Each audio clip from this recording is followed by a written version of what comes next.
গিয়া মাথাটা ঢুকাইলাম, গিয়ে ওখানে দাঁড়ানো মাত্র দেখি মেশকের ঘ্রাণ আসতেছে, সুন্দর ঘ্রাণ। ওই ঘ্রাণওয়ালা কোনো আতর জমিনে আমি পাই নাই। ভালো করে একটু ভিতরে গিয়া তাকায় দেখলাম একজন আর বেশি ঢুকা যায় না, সিনা পর্যন্ত ঢুকে। যে কেউ আবার আতর টাতর মাইকে গেল নি রাতের অন্ধকারে। আসলে দেখলাম না। তাহলে কেমন রসুল, যার শরীর মোবারকে মৃত্যু পর্যন্ত কোনোদিন একটা মশা মাছি পড়ে নাই, আল্লাহ হারাম বানায় দিচ্ছেন। নবী যখন রাস্তা দিয়ে চলতেন মেঘ ছায়া দেয়, সূর্যের গরম যেন রসুলের কষ্ট না হয়। রহমতের নবী তার হায়াতে কোনোদিন একটা মিথ্যা কথা বলেন নাই। একটা প্রমাণ দাও, আমি আর রসুলকে মানবো না, একটা প্রমাণ দাও। কোনো দ্বন্দ্ব নাই, জিহাদ টিহাদের দরকার নেই, প্রমাণ দাও যে তোদের রসুল একটা মিথ্যা বলছে, প্রমাণ দাও, আমি রসুলকে ছেড়ে দিব। শুধু তাই, রসুল তার হায়াতে কোনোদিন একটা গালি কাউকে দেন নাই, বরং হাজারো বিধর্মীরা রসুলকে গালি দিচ্ছেন, রসুল জবাবও দেন নাই। দাঁড়ায় দাঁড়ায় নবীরে গালি দেয় ইচ্ছা রকম, রসুল হাসে। আবু বকরের মেজাজ গরম হয়ে গেল, নবী ইশারা দেন ওরে এক্ষুনি ধরে ফেলি। নবী ইশারা দিয়া কয় খবর তার চোখ। নবীরে গালি দিবে, উম্মত সহ্য করবে, এটা কেমনে হয়? আবু বকর দাঁড়ায় গেছে কিছুক্ষণ পর, আর সহ্য করতে পারেন। নবীর চেহারাটা মলিন হয়ে গেল, বেজার হয়ে গেলেন। ইহুদি গালি দিয়া চলে যাওয়ার পরে আবু বকর বলেন, ইয়া রাসূলুল্লাহ, আপনি রাগ করলেন, মন বেজার কেন? বলে, আমি নিষেধ করেছি, তুমি জবাব দিবা না, আমি তাকায় তাকায় দেখতেছিলাম। ইহুদি যখন গালি দিতেছে, আল্লাহর পক্ষ থেকে এক ফেরেশতা আমার পক্ষ হয়ে জবাব দিতেছিল। তুমি যখন নিজের হাতে বিচার নিয়েছো, রহমতের ফেরেশতা চলে গেছে, আমার মনটা বেজার হয়ে গেছে। এই মিয়া, এত প্রতিশোধ নেন কেন? আল্লাহর কাছে ছেড়ে দেন, কত ধানে কত চাল, তাকায় তাকায় দেখবেন। কিন্তু এখন তো আমনেও করেন, ঝামেলা কি এক জায়গায় নেই? ঝামেলা তো বহু। আল্লাহ হেদায়েত দান করেন। রহমতের নবী কেমন পাক, নবী যেখানে কদম রাখেন দীর্ঘ বছর ওখান থেকে শুধু গ্রাম। রহমতের নবীর চেহারা এত সুন্দর, কেউ যদি একবার তাকায় 7 দিনে আর ক্ষুধা লাগে না। এটা বুঝাও কেমন? বুঝাইতে গেলে তো যেভাবে বুঝান লাগে আমার লজ্জা করে। একটা যুবক যুবতী ভালোবাসায় হইলে কিন্তু খানার দিকে খেয়াল থাকে না, বুঝলেন? একটা যুবক যুবতীর পাগল, একটা যুবতী যুবকের আশেকা। খানার দিকেও চিন্তা নাই, ঘুমের চিন্তা নাই, কখন রাত 3টা বাজে খবর নাই, মোবাইলে আকাম চলতেছে, রাত্র কখন শেষ হইল খবর নাই, 2 ঘন্টা ঘুমাইয়া আবার উঠে গেছে, তাকে মিস কল আসছেনি। বাবার টাকা চুরি করে, মায়ের টাকা চুরি করে মোবাইলে এমনি ঢুকায় কথা বলে। বাবার টাকা চুরি করো তো বাবারে জবাই করার থেকেও মারাত্মক অন্যায় করল। কারণ যদি প্রত্যেকটা যুবক চিন্তা করতো বাবায় মরে গেলে সব সম্পদ তো আমার হবে,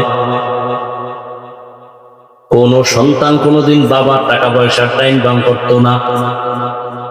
একজন স্ত্রী যদি মনে করতো আমার স্বামী মরে গেলে সব কিছু আমার হয়ে যাবে, তাহলে কোনদিন স্বামীর সম্পদ স্ত্রী টান বাম করতো না।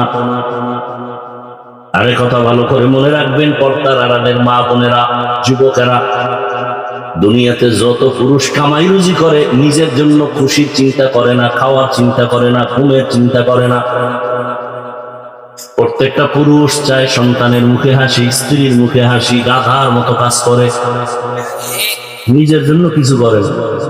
ঈদের সময় নিজে জামা কাপড় কিনতে পারে না, কষ্ট নাই, কিন্তু স্ত্রীর যদি দিতে না পারে, সন্তানের নতুন জামা কাপড় দিতে না পারে, মনে বড় কষ্ট। এই নিমক আমরা এই বেচারার লাগে জুলুম করে, টাকা পয়সা চুরি করে ডাইনি বানি করে, এই নিমক হারাম। সন্তানও নিমক হারাম। ওই যে কয়েক মাস আগে দেখেন নাই বাড্ডা থানায়, কয়েক মাস না আরো বেশি হবে, 2 শিক্ষিত কুলাঙ্গার, বাবায় মারা গেছে, লাশটা থুইয়া 2 ভাই ঝগড়া করে বাবার টাকা পয়সা নিয়ে। লাশ দাফনেরও চিন্তা নেই। কার জন্য এত পাগল হয়ে গেছে? সেদিন এক উত্তরায় জুমা পড়াই এক বড় লোক কাঁদতেছে, ছেলেও জিগায় না, মাইয়াও জিগায় না, আকাম করছেন কোন জায়গায় বলেন? মোহাব্বতের সাথে বলছি, কি আমি মাইয়া বলার নামে ফ্ল্যাট লেখা দিচ্ছেন? তাড়াতাড়ি ফাঁসি দেন, নাইলে বৃদ্ধাশ্রমে চলে যান, আপনার কপাল শেষ। আচ্ছা, বাবা মারা গেলে সম্পদ আল্লাহর আইনে, সরকারি আইনে কারা হবে? ছেলে মেয়েরা না? তো ওই কুলের বলো সন্তানের নামে দেওয়ার মানেটা কি? ও চুরি করে টাকা বানাইছে, জন্য নিজের নামে লিখতে পারে না। কথা বলেন না কেন? এই জন্য নিজের নামে লিখতে পারে না। মাইয়া পোলা বউ শালা শালি দুনিয়া রাখাম করে লাভ। এই সুইস ব্যাংকে টাকা তো খাইতে পারলা না, লাভ হইল? 10 তলা বিল্ডিং ঘুমাইতে পারলা না, ঘুমান লাগে যদি জঙ্গলে, তো বিল্ডিং এর লাভ কি? তার সেই খেরের ঘর ভালো। আল্লাহ হেদায়েত দান করুন। এর সে রিক্সাওয়ালা অনেক ভালো আরামে আছে, শান্তিতে আছে। অনেক বুড়ারা রিক্সা চালায় ঢাকা শহরে। অনেক টাকাওয়ালা মাস্তানরা 2, 4, 5 টাকার জন্য বুড়ার গায়ে হাত তুলে বেশি দিবে না। আরে গরিবের দিয়া দাও, ওর কলিজা ঠান্ডা হবে, আর সে আজিমে দোয়াটা লেগে যাবে, তোমার কপাল খুলে যাবে। রহমতের নবী বেলাদাতের মাধ্যমে আমরা পেয়েছি আজাদিয়াত, মুক্ত স্বাধীনতা। রবিউল আউয়ালে পেয়েছি রিসালাত মানে শরিয়াত। এরপরে পেয়েছি হিজরত, মদিনায় হিজরত করার মাধ্যমে পেয়েছি নুসরত, আল্লাহ পাকের ডাইরেক্ট সাহায্য। উহুদ, বদর, খন্দক যুদ্ধ চলতেছে, গনিমতের মাল আসতেছে, নবী ভাগ কইরা কইরা সাহাবাদেরকে দিতেছেন। সাহাবায়ে কেরাম টাকা নিয়ে বাজার করে, ঘর করে, স্বাধীনতার সাথে শান্তির জীবন যাপন শুরু হয়ে গেল। ডাইরেক্ট আল্লাহ ফেরেশতা পাঠাইলেন, সাহায্যের দরজা খুলে দিলেন। ওয়াফাতের মাধ্যমে রাসূল চলে গেলেন। এখানে আমরা হাদিয়া পেয়েছি নিজামে খেলাফত। দেশটা কেমনে চালাবে, কারা চালাবে, নিয়ম কি হবে, এটা রাসূলের ইন্তেকালের পর থেকে শুরু হয়েছে। খোলাফায়ে রাশিদিন, প্রথম খলিফা আবু বকর, দ্বিতীয় ওমর, তৃতীয় ওসমান, চতুর্থ হযরত আলী রাদিয়াল্লাহু তাআলা আনহুম আজমাইন। এরা জমিনটা পরিচালনার নিয়ম নীতি সব কিছু দেখায় গেছেন।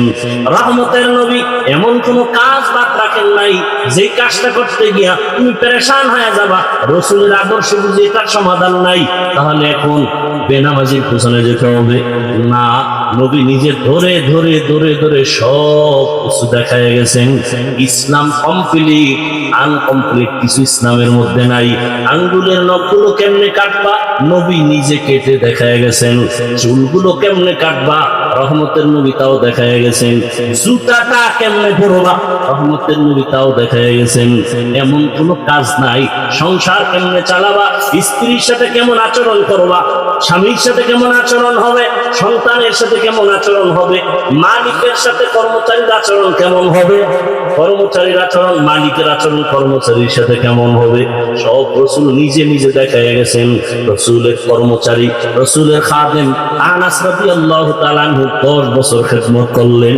আনাস বলতেছেন, একটা সেকেন্ডের জন্য নবী কোনদিন বলেন না কাজটা এমন হলো কেন। ধমক তো পরের কথা, সমাজটাকে কেমনে চালাবেন নবীজি দেখায় গেলেন। ওই যে হযরত আসওয়াদের ঘটনা সবাই জানেন।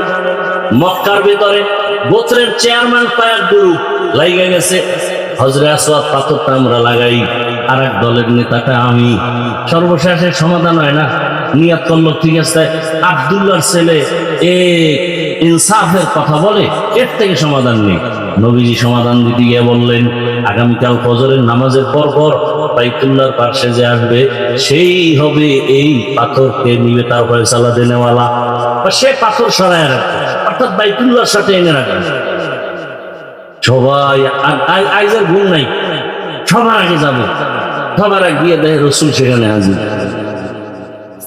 এখন সমাধানটা নবী কি নবীজি ধৈর্য পাথরটা রাখতে পারেন, পাওয়ার তো পায়ে গেছে কথা অনুযায়ী, কিন্তু রসুলের ইনসাফ কেমন? বা একটা চাদর নাও, চাদরের চার মাথা, চার মাথার চার গোত্রের নেতা চার কোনা ধরো, আর আমি মোহাম্মদ ধরবো না, আমি পাথরটা চাদর উঠাই দিব, আবার তোমরা নিয়ে যাবা, আমি উঠাইয়া আবার রাখবো। রসুলের ইনসাফ, রসুলের ইনসাফ পেয়েছেন সাহাবায়ে কেরাম।